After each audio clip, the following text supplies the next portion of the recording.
Welcome to বিশ্বপ্রাণাস lifestyle and blogs guys. তো শুরু করছি নতুন আবারও একটা ব্লগ। শুভ সকাল সবাইকে। শুরু করছি আজকেও রং দিয়ে। দেখতে পাচ্ছ যে রুমটা অনেকটাই পুট্টি হয়ে গেছে আর এতটা পোর্শন বাকি আছে। তো আমি এখানে স্নান করে জাস্ট রেডি হয়ে গেছি হাতে থাইরয়েডের ওষুধ নিয়ে। সুপ্রভাত বন্ধুরা, ওয়েলকাম করছি নতুন ব্লগে, বিশ্বপ্রাণাস লাইফস্টাইল অ্যান্ড ব্লগে। তো শুরু করছি আজকে নতুন একটা দিন। আর কিছুদিন আগে আমি ব্লগে বলতে ভুলে গেছি যে আমার জ্যাঠা শ্বশুর মারা গিয়েছিলেন। তো সেই জন্য আজকে 7 দিন হয়েছে মেবি। তো আজকে নতুন কাপড় পরার দিন। তো আমি আজকে একটা নতুন হাউস কোট পরেছি। তো আজকে পরে আজকে ফ্রেশন আপ হয়ে গেছি। তো 7 দিন ধরে আমার শ্বশুরজি শাশুমা নিরামিষ খেয়েছে, আমরা অতটা করিনি কিন্তু তারা করেছে। তো আজকে নতুন বস্ত্র পরতে হয়। তো আজকে নতুন বস্ত্র পরে এখন আমি নিচে যাব। আর তো সকালবেলা থেকে উঠে মিত্তি যথারীতি শুরু করে দিয়েছে। আর তোমাদেরকে দেখাচ্ছি যে রং প্রায় অনেকটা এগিয়েছে, মানে পুট্টি অনেকটা এগিয়েছে।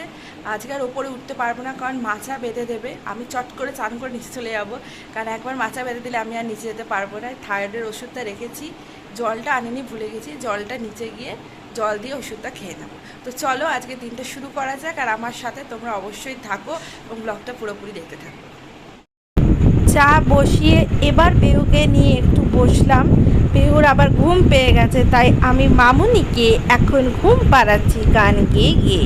আর আজকে ব্রেকফাস্ট টোটালি ডিফারেন্ট। আজকে হচ্ছে দোকানের, অর্থাৎ মিষ্টি দোকানের কচুরি, আর তার সঙ্গে এখানে রয়েছে আলু কুমড়োর তরকারি। আর এখানে ছোট মামা এনেছে সুগার ফ্রি, ঠিক সুগার ফ্রি নয়, চাপ সন্দেশই বলা যায়। তো দেখতে পাচ্ছ এই হচ্ছে তরকারি, আলু কুমড়ো, দারুণ। সো গাইস, আজকে আমার টিফিন হচ্ছে এখানে কচুরি, আর তার সঙ্গে তোমাদের দেখালাম। তো আজকে টিফিন জাস্ট জমে গেল। আর আজকে সন্ধ্যাবেলায় মা আসছে, সেটাও তোমরা দেখবে। তো গরম গরম কচুরি, গরম আর নেই, ঠান্ডা হয়ে গেছে, কারণ পেউকে একটু ঘুম পাচ্ছিলাম। বাট তোমরা দেখলে ঘুম পাচ্ছিলাম, কিন্তু সত্যি কথা বলতে ঘুম হলো। তো যাই হোক, ঘুম হলো যখন আমি খেয়ে নিই। আর এই মিষ্টিটা মামা দিয়েছে,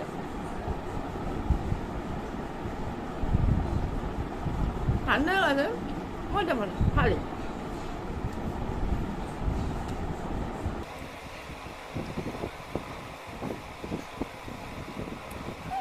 এখন বানাবো পেউর জন্য খাবার, তাই প্রেশার কুকারটা নিয়ে নিয়েছি আর সঙ্গে সবজি।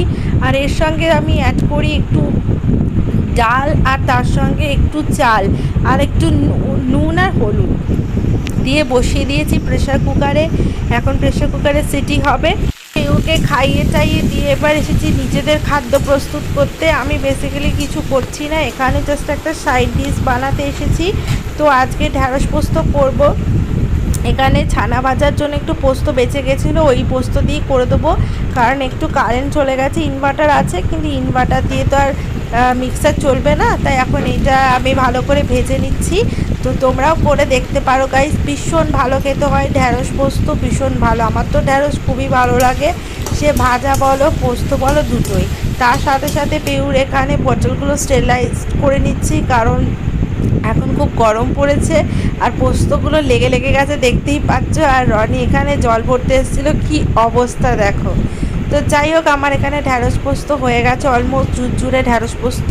এখানে মামিমা দিয়েছে ঝিঙে আলু পোস্ত, পোস্তই পোস্ত। আর এটা হচ্ছে মুসুরির ডাল, ফোড়ন দেওয়া মুসুরির ডাল। আর আজকের মেন খাবার হচ্ছে ছানা ভাজা। আগের দিনকেও করেছিলাম, রয়ে গেছিলো, আরও ছানা ভাজা আনা হয়েছে, ছানা ভাজা। এই হচ্ছে আজকের মেনু। তো মা এখানে চলে এসছে, দেখতে পাচ্ছ সন্ধেবেলা হতেই অনেক জিনিস নিয়ে এসেছে মা। ভাই এসেছে, এখানে আবার লজ্জা লজ্জা পাচ্ছে। তো মা এখানে কথা বলছে, চেপে যাচ্ছে অনেক জিনিস নিয়ে এই আর কি। এটা কি মহামায়? তো হ্যাঁ মহামায়। কি আছে? মহামায় সন্ধে কাঁচা গোল্লা জিলিপি আছে, ভাজি নেই। সিঙ্গারা কে খাবে? মা সিঙ্গারা খাবে না। ওই মামা কই? মামা মামা কই? মামা কই? মামা ওইটা, ওইটা সব জেনে গেছিস।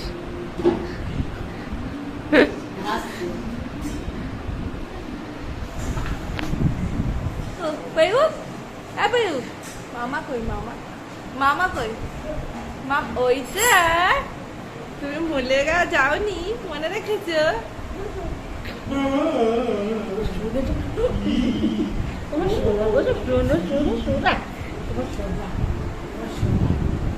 হাসি লজ্জা পেয়ে গেল।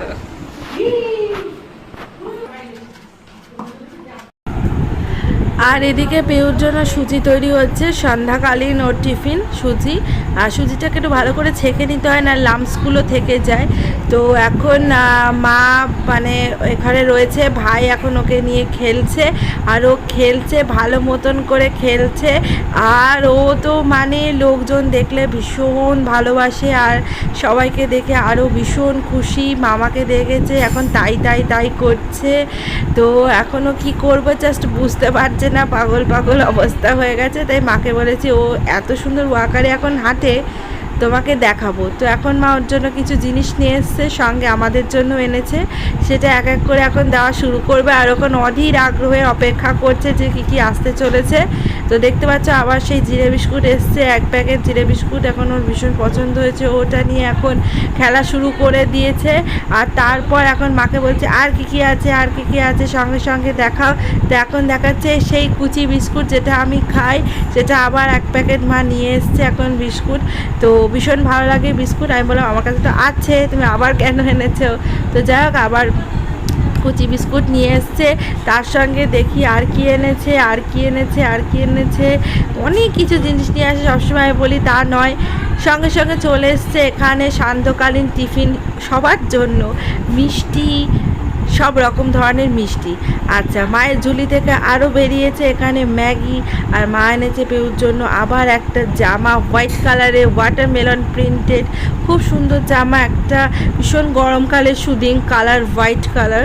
তো হোয়াইট কালার জামাটা এখন মা নিজেই পরে দেখাচ্ছে পেউকে হবে কি না। তো খুব সুন্দর জামা হয়েছে, পেউর ভীষণ পছন্দ হয়েছে। এখন পেউ বুঝতে পারছে না যে কোনটা ছেড়ে ও কোনটা নিয়ে খেলবে, ও বুঝতে পারছে না। এখন মামার সাথে খেলছে, তো এখন বুঝতে পারছে না, এখন ওর সাথে খেলা চলছে মামার, খেলতে থাকুক। তাই আমি ভাবলাম যে ওকে একটু ওয়াকারে বসিয়ে দিই। তো দেখতে পাচ্ছি এখন ওয়াকারে বসে গেছে, আর ওয়াকারে বসে বসে সব দিক এদিক ওদিক করছে। আর মা তো জাস্ট অবাক হয়ে গেছে, বলছে বাবা এত সুন্দর ঐশ্বর্য, ভীষণ অবাক হয়ে গেছে। এখন ওকে ও রাউন্ড করে করে ঘোরাচ্ছে, কিন্তু আমি বললাম তুই ওকে ছেড়ে দে, দেখো নিজেই ঘুরবে। আর প্রত্যেকটা ঘরে ওর কিছু কিছু মানে পয়েন্ট আছে যেখানে ও যাবেই যাবে। এই ধরো চাবি নেবে। আর মা এখন চা খাচ্ছে, ঐশ্বর্য চা খাওয়া হয়ে গেছে। আর মা তো এনেছিল সিঙ্গারা আর কাঁচাগোল্লা। কাঁচাগোল্লা আমি খাবো না এখন অতটা, যখন আমি সিঙ্গারাটা খেয়ে নিচ্ছি। তো সিঙ্গারাটা বেশ ভালোই লাগছে, অনেক দিন পর খেলাম, ভালোই লাগছে। তো এখন আমি বসে আছি, ভাই বসে আছে, রনি, মা, শাশুমা সবাই বসে আছে। আর পেউ তো ওই সব দেখে, এত লোক দেখে ওই ঘরে বাবা বসে আছে, মানে কোথা থেকে কোথায় যাবে বুঝতে পারছে না। একবার মায়ের কাছে যাচ্ছে, একবার ভাইয়ের কাছে আসছে, মানে আবার হুটোপুটি শুরু করে দিয়েছে, ওকে একবার ধরে রাখা যাচ্ছে না। আবার মায়ের সাথে গিয়ে আবার কী সব কথা বলছে। তো মা এসেছে, ভীষণ ভালো লেগেছে। এখন মা আবার বলছে বাড়ি যাব, বাপি আছে, বাপির জন্য খাবার নিয়ে যেতে হবে। মা আমাদেরকে আজকে আবার রুমালি রুটি চানা কিনে দিয়েছে খাবারের জন্য, সেটা আমরা খাবো। তো এখন ভাই গাড়ি রেডি করছে, নিয়ে যাবে। তো মা এসেছে, ভালোই লাগলো, খুব ভালো লাগলো। তো আবার এত কিছু জিনিস কিনে দিয়েছে। মা এখন যেহেতু নতুন শাড়ি পরে এসছে, এখন পেউ ভাবছে মা বোধহয় ঘুরতে যাবে, তাই মায়ের কাছে গেছিলো। যাই হোক মা গেল বাড়ি। আর এখানে এবার আমরা খাবো। তো এখন দেখো চানা মশলা তোমাদের আগের দিন দেখিয়েছিলাম, এখন আমাদের মার্কেটে চানা মশলাই চলছে। তো এখন রোজই চানা মশলা, তবে আজকে ফুল প্লেট আনিয়েছি। দেখতে পাচ্ছ চানাটা আজকে বেশি পরিমাণে দিয়েছে। আর এখন চানা বেশি দেওয়াতে ঝোলটা কমিয়ে দিয়েছে, আর ঝোলটা তো আমার আবার একটু লাগে। আর তার সঙ্গে মা বললো একটুখানি রুমালি রুটিটা ভীষণ ভালো লাগে, তো রুমালি রুটিটা মা আবার আনিয়েছে। আমাদের ওখানে একটু কম পাওয়া যায়, এই দিকটা একটু বেশি পাওয়া যায়। আর সকালবেলার একটু ছানা ভাজা ছিল, তাই রুমালি রুটিটা এত ভালো করে, আর সেরকম প্রাইসও নেয় না। আর আরেক জায়গায় রুমালি রুটি করতো, ওখানে ঘি দিত, বাট এরা একটু বাটার দেয়। সো এখানে রনিকে দিলাম 4টে রুমালি রুটি, আর আমার জন্য হচ্ছে 3টে। কত বড় বড় সাইজ দেখো, রুমালি রুটিগুলোর আবার একটা দিক ফেটে গেছে। তো যাই হোক, রুমালি রুটি যেন মনে হয় রোজই খাই, তো ওর জন্য 4টে আর আমার এখানে 3টে হয়ে গেল। আর সকালে ছানা ভাজা অ্যাজ ইউজুয়াল বললাম তোমাদের, ছানা ভাজা এই দিয়ে আমাদের ডিনার কমপ্লিট হলো, খুব ভালো হলো। কিন্তু শাশুড়মা শ্বশুরজি তো ওরা তো এখন মানে হবে না, নিরামিষ খাচ্ছে। তো যাই হোক, ঘরোয়া খাবার খেলো। দেখা হচ্ছে পরের ব্লগে, ততক্ষণ ভালো থেকো, হ্যাপি থেকো, যা